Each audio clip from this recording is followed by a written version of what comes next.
অন্ধকার ঘর, টেলিভিশনের পর্দায় চলছে ভূতের সিনেমা। ভৌতিক অবয়ব আর ভীতিকর শব্দে শিউরে উঠছেন আপনি। কিন্তু আশ্চর্যের বিষয় কি জানেন? অনুভূতি ভয়ের হলেও কমছে আপনার মানসিক চাপ। হ্যাঁ, ঠিকই শুনছেন, ভূতের সিনেমা দেখলে কমে মানসিক উদ্বেগ। আপনি ভয় পান কিন্তু জানেন এটি বাস্তব নয়, কিন্তু শরীরে আসে বাস্তব প্রতিক্রিয়া। এতে হৃদস্পন্দন বেড়ে যায়, অ্যাড্রেনালিন নির্গত হওয়ার পাশাপাশি মস্তিষ্ক মুহূর্তেই সজাগ হয়ে ওঠে।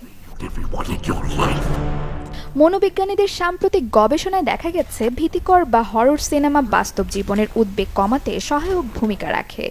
যুক্তরাষ্ট্রের অ্যারিজোনা স্টেট ইউনিভার্সিটির মনোবিজ্ঞানী কোল্টন স্কিভনার বলেন, ভয়ঙ্কর গল্প আমাদের মস্তিষ্ককে অনিশ্চয়তার মুখোমুখি হতে প্রস্তুত করে। গবেষণা আরও বলে, যেসব মানুষ নিয়মিত ভৌতিক সিনেমা দেখেন তারা সংকটের সময় মানসিকভাবে আরও স্থিতিশীল থাকেন। সিনেমা শেষ হতেই শরীর বুঝতে পারে বিপদ কেটে গেছে, তখন এক ধরনের রিল্যাক্সেশন রেসপন্স তৈরি হয়। তাছাড়াও ভূতের সিনেমা সাময়িকভাবে আপনাকে বাস্তব থেকে দূরে রাখে। যখন পুরোপুরি গল্পে ডুবে যান তখন সাময়িকভাবে আপনি দুশ্চিন্তামুক্ত থাকেন। এই মনোযোগের পরিবর্তনই দেয় মানসিক আরাম। অনেকেই আবার বন্ধু বা পরিবারের সঙ্গে হরর মুভি দেখেন। চিৎকার, হাসাহাসি আর ভয় ভাগ করে নেওয়ার অভিজ্ঞতাও তৈরি করে ইতিবাচক সামাজিক সংযোগ, যা একাকিত্ব দূর করে মনকে প্রশান্ত করে।